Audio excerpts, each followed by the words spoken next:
అండి ఈరోజు recipe egg rice అండి. చాలా టేస్టీగా ఉంటుందండి. చాలా సింపుల్ అండి. లంచ్ బాక్స్లో చాలా ఈజీగా చేసుకోవచ్చండి.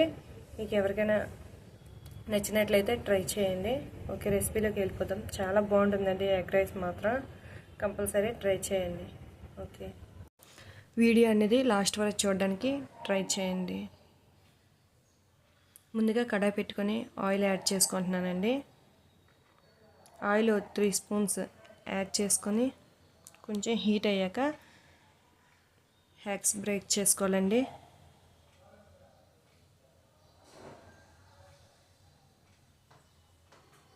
నేనైతే 2 ఎగ్స్ బ్రేక్ చేశానండి.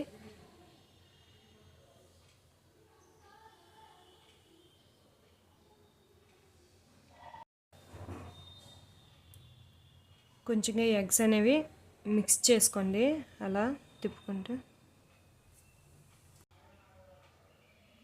ఇలా అయితే ఎల్లో వైట్ మిక్స్ అయిపోద్దని నేను కొంచెం కొంచెం కలుపుతూ ఉంటానండి. అలా మనం కలుపుతూ ఫ్రై చేసుకోవాలండి ఎగ్ అనేది.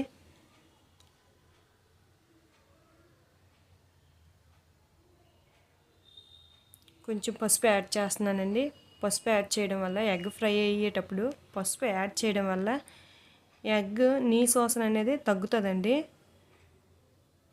నెక్స్ట్ ఏంటంటే టిప్ ఇందులో ఉంది, ఎగ్ మంచిగా ఫ్రై అయిపోవాలండి. మనకి ఎప్పుడు ఎగ్ మంచి ఫ్రై అయిపోయిందో అప్పుడు రైస్ అనేది చల్లారిపోయినా సరే మనకి ఎగ్ నీసు వాసన అనేది రాదండి. ఎగ్ రైస్ స్మెల్ రాకుండా ఉండాలంటే ఎగ్ అయితే మాత్రం మంచి ఫ్రై చేసుకోవాలండి. ఇది మా పాప లంచ్ బాక్స్లోకి నేను చేస్తున్నానండి. ఈజీగా హెల్తీగా చేసుకోవచ్చండి. మంచి ఫ్రై అయిపోయిందండి. చూడండి, చాలా రెడీ అయిపోయాక నేను అది తీసి పక్కన పెట్టుకుంటున్నానండి. నెక్స్ట్ అదే కడాయిలో కొంచెం ఆయిల్ యాడ్ చేసుకోండి, 2 స్పూన్స్.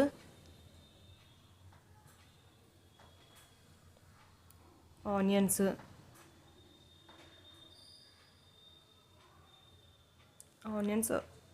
ఒకటైతే చాలండి, మీడియం సైజ్ది. క్యారెట్ అండి, చిన్న చిన్న ముక్కలుగా కట్ చేసుకొని పెట్టుకోండి.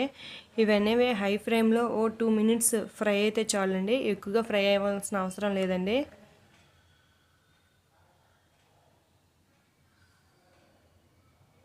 నెక్స్ట్ రైస్ యాడ్ చేసుకుంటున్నానండి. 2 మినిట్స్ ఆనియన్స్ క్యారెట్ ఫ్రై అయినాక రైస్ యాడ్ చేసుకోండి.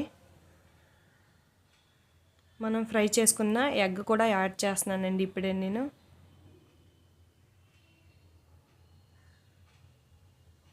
టేస్ట్ తగ్గట్టు సాల్ట్,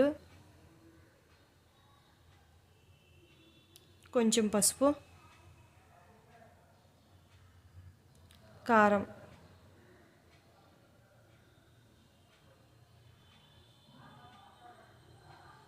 ఇవి మంచిగా కలిసేటట్లు కలుపుకోవాలండి.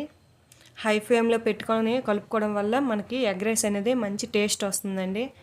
హై ఫ్లేమ్లో పెట్టుకొని కలుపుకోండి. కొంచెం మసాలా యాడ్ చేస్తున్నానండి నేను. కొంచెం బిర్యానీ మసాలా యాడ్ చేసుకోండి, చాలా టేస్టీగా ఉంటుందండి.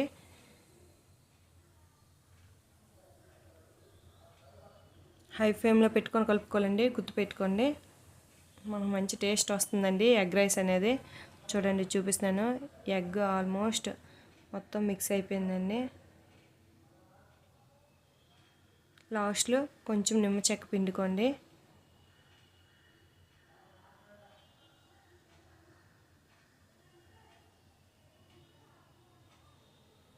ఓకే అండి, ఎగ్ రైస్ అయితే రెడీ అయిపోయినట్లేనండి. దింపేసి సర్వ్ చేసుకోవడం అండి.